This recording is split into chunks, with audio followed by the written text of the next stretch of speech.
Electoral Commission is due to announce the winner of last week's presidential election rerun later today.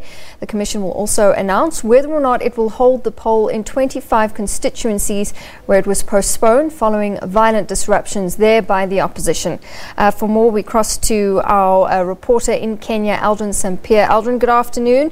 It's been called a sham of an election rerun marred by violence and still no outcome on the results, although we are expecting them later. But the question is, will we get the results, Aldrin? Well, certainly it seems as though that we will get the results. I'm just looking at the IEBC's telecenter here in Nairobi, looking at the stage being set. You have the Kenyan flag draping on both sides on the stage where the announcement is expected to be made. And tell you what, that every day that we come here, it's not every day that you find that this floor just behind me is as clean and as clear as it is at the moment, as well as the grandstands that you have on the side that have been covered in these white cloths ahead of this announcement. So it seems that everything is set for this announcement of the election results, the declaration of the election results, and it is a foregone conclusion, as we've always indicated, who the victor will be, and expectations are that President Uhuru Kenyatta, who will then be president-elect, will deliver a short speech, and probably this will be a moment for him to reach out to those constituencies as well as the 4 counties that did not participate in the vote. We'll also want to hear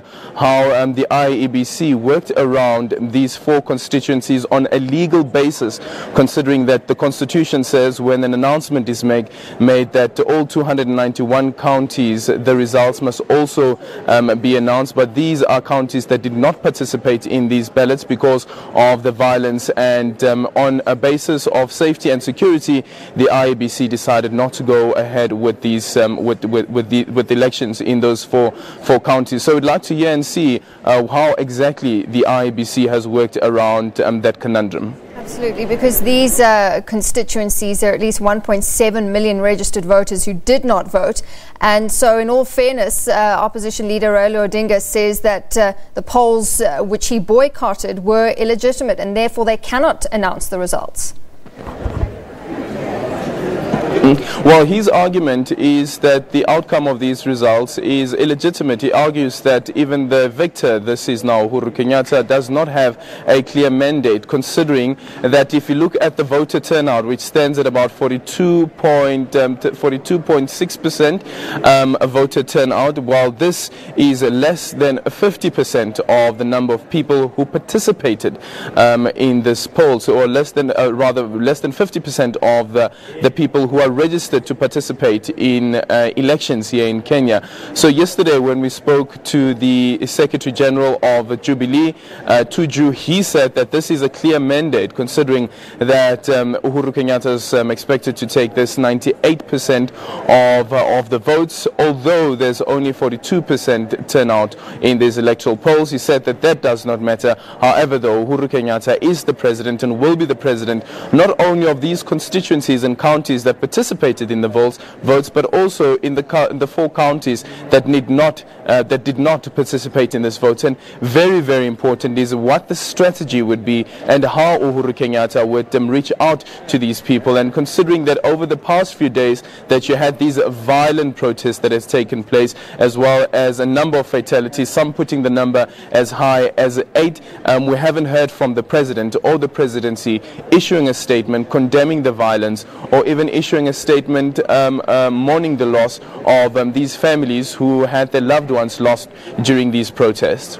And what about criticisms leveled at both observer missions as well as the diplomatic community? Did they fail to exercise their duties in overseeing these elections?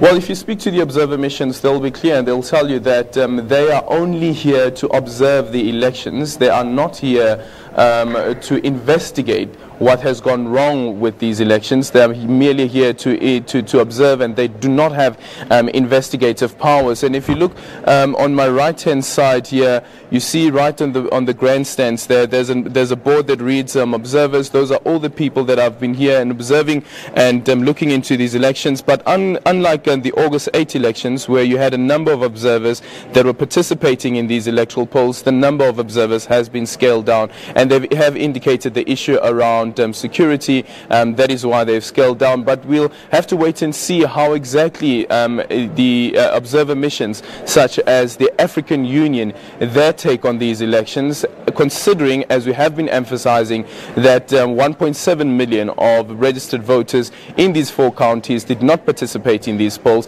And then on the other hand, you have Raila Odinga, who was the main contender, pulling out of the ballot and making the argument that these votes were illegitimate, and making the argument that they want reforms of the IEBC, and that the IEBC has been infiltrated by political influence. Raila Odinga also yesterday making the argument that the courts of law, and remember that the final arbiter of the disputes on these elections will be heading to the court, saying that the court is currently facing a judicial coup d'etat by Uhuru Kenyatta's by those surrounding Uhuru Kenyatta. All right, Aldrin, thanks so much. We'll leave it there for now as we await those results, and a pretty much foregone conclusion, a mere formality in those election results.